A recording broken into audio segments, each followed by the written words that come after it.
Welcome to my channel, Stimulation for Your Simulation. I'm your host, BMW Ninja Gaming. I think it's time that we add some channels for the franchise players.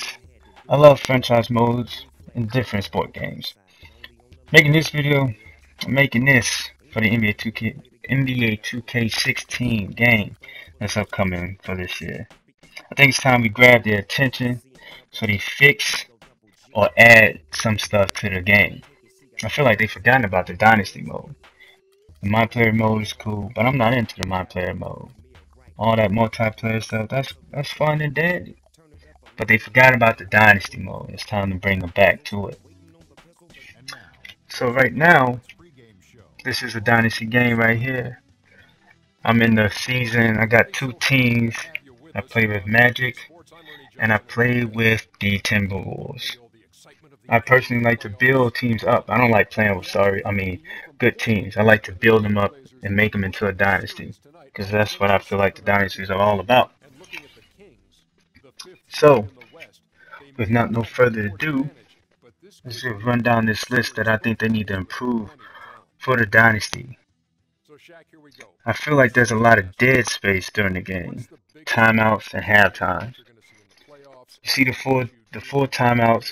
It's almost a minute long. And there's times where they're talking, and then there's times where they're not saying anything. That time could be used for showing stats, could be used for talking about how a team did the previous night, or how a team did against the team that they're playing right now, or it could be talking about things around the league. 2K hasn't done that in a long time. They haven't done that. They don't talk. They don't. First, they don't have a ticker bar anymore. They don't do a proper halftime show. All that stuff that they have, this dead space, they could be filling it with stuff about what's going on around the league. I would love to know what's going on in my division while my game is going on, especially during halftime. That stat screen that they do, and then there's no one talking for 30 seconds during the halftime screen. That could be filled with what's going on with the Lakers, or who got injured, or who scored 50 points, or whatever. Dead space. Let's end the dead space. The VC, the virtual currency. I mean, it's a good idea for the my player mode and the GM mode, but what if you're doing in my league? I have no use for the virtual currency. I have 30,000 virtual currency. I don't use it. So I don't really play my GM. I play my league. No use for it. That could be used for, let's say, training a player, like they had in the old 2K game. Remember when you could train a player, you had 10 points or so, you can train a player for that month, and then recoup those 10 points the next month? That VC current could be used for then. Just saying. There's so many different things that could be used for. Also, they need to make the franchise screen much more entertaining. You play a game, you go do your roster stuff, and blah, that's it. It could be a ticker bar running along the bottom, like in the MLB, the show. They have a ticker bar, and you see all the stats, what's going on, who's injured, the upcoming games, who's pitching in those games, what time those games are. That's load of stuff that can be done to the franchise mode that could just keep it, fresh and new. Ticker bar could have the top five in each stat category: team stats, player stats, um, what else? Standings, who's leading, and all that. Just little stuff like that could be added and done to the game. Um, let's see what else. Oh, a big one. The games. Have you played a game, the Dynasty game, and game 20 feels like game 60? Like there's no intensity. Every game, the game should be different. If you're in a division where you know there's rival teams, or you have these hot players in your division, these games should be feeling different. They shouldn't feel like the same old 82 games throughout the whole year. There's no game in real life that's like that.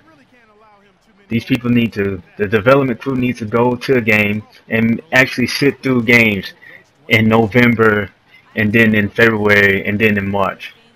A March game does not have the same feel as an October game. It just doesn't.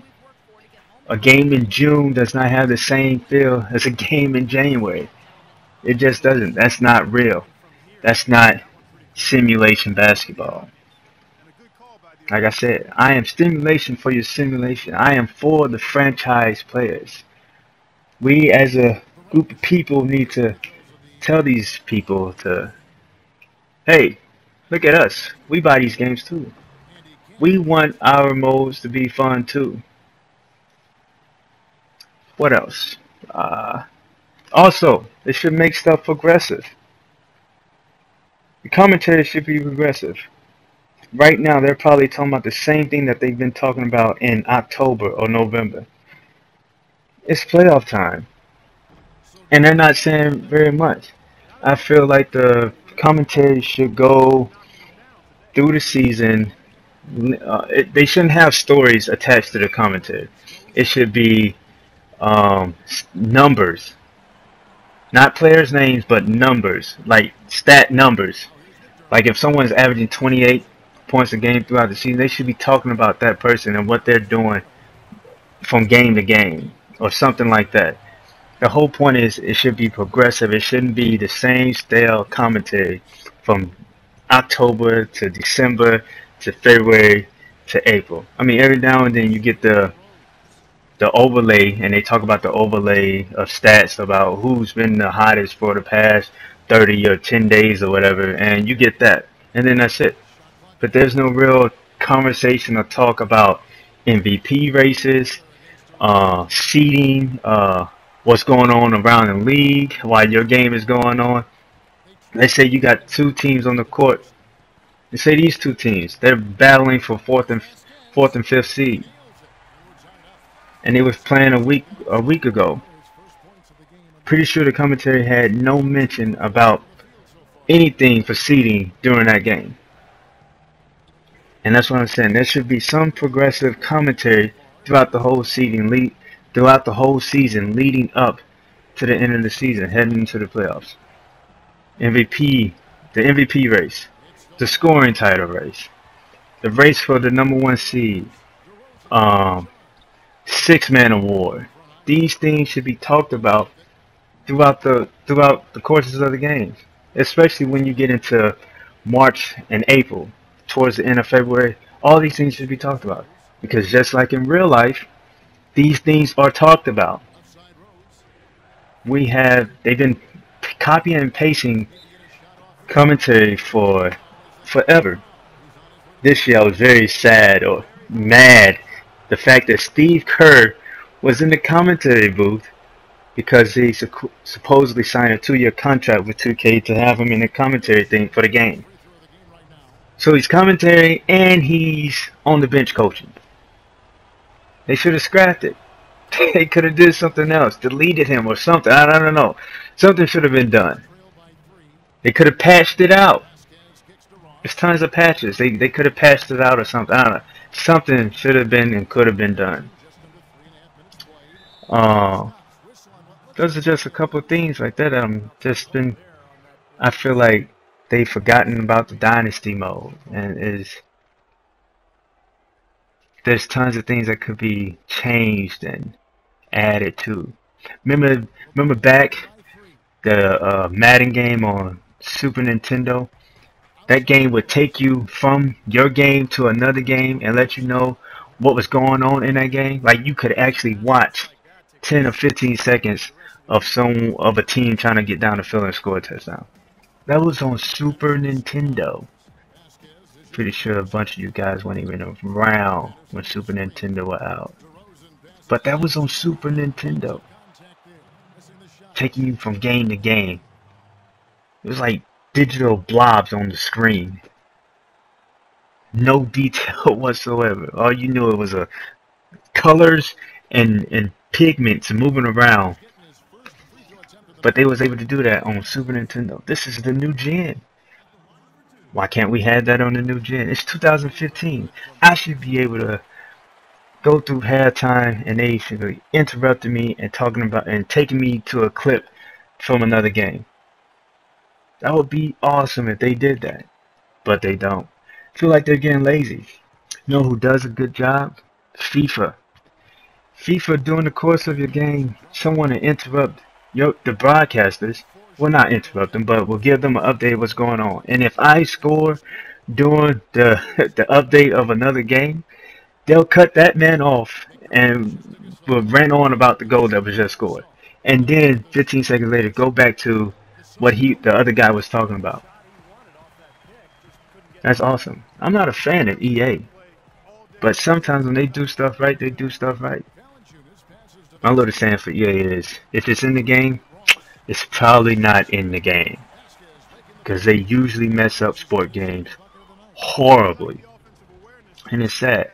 And I feel like that's why 2K is being lazy. They don't have no real competition, so why would they continue to try? It's like, would you take a king-size Snickers that's been smashed into the ground, that's been sitting there for a year, or would you take a fun-size Snickers that hasn't been opened? You'll take the fun-size Snickers because it ain't been touched. Even though it's the smallest thing, it's very small compared to that king-size Snickers. You don't want it because it's been smashed. It's nasty. And that's what EA is. It's been smashed. It's gross. And 2K is that little thing that's just making little improvements every year. Just teasing you with, here you go, take that. Take this. Take a little bit of that. Oh, we got tons of patches. Boom, boom, boom. And patch you to death. Stop sending me a game that has tons of holes. Just have it right. So I feel like this is a plea for the franchise players, for the franchise lovers out there. This is a plea for the franchise lovers. See, now here's an overlay score right here. It should be more of this, but it should be more progressive. Anyway, I got more episodes. Like I said, this is the first video of many videos. Try to keep coming with videos. This is my first one, so there will be definitely plenty more, because we got to see who wins this finals during my season, and it will continue until 2K16 comes out. But make sure you stay tuned, because we're gonna have a week 1 review of DBZ for the Xbox One. Next month we'll do a review on the show. I wish I could have had a video before the show was coming out, but was lazy. Didn't really feel like doing anything. Now I feel motivated because I feel like the franchise has been abused and mishandled. So stay tuned. Thank you all for watching. Leave your comments. Like the video if you like it. On that note, I salute. That's an easy shot there. That's a shot that he should make more often than not. Vasquez kicks to DeRozan. Releases from 15. Misses off the left iron. Major defensive lapse right there. I mean, he's not a player you can leave open for a jump shot. You got to stay attached to him. They're lucky he couldn't punish them for it. Now here's Gasol, and he drops in the layup off the glass. Gasol's got 5 now. They've done well at taking advantage of some late defensive rotations and getting the ball into the paint. Yeah, they've been the aggressors, Clark, and getting the ball inside into that lane area has been huge for them. So, timeout called here, the first for Toronto. He did not look too happy about some of the things he saw on the court, so I would expect some changes here. I think it's the right move, quite honestly. I mean, they just didn't look sharp or at their best out there, so take the timeout and give yourself a chance to regroup. Here's what Chicago's going with right now. Gibson comes in for Joakim Noah. And Mirotic subbed in for McDermott. DeRozan, an easy layup after coming off the pick. DeRozan's got it all tied up now for the Raptors.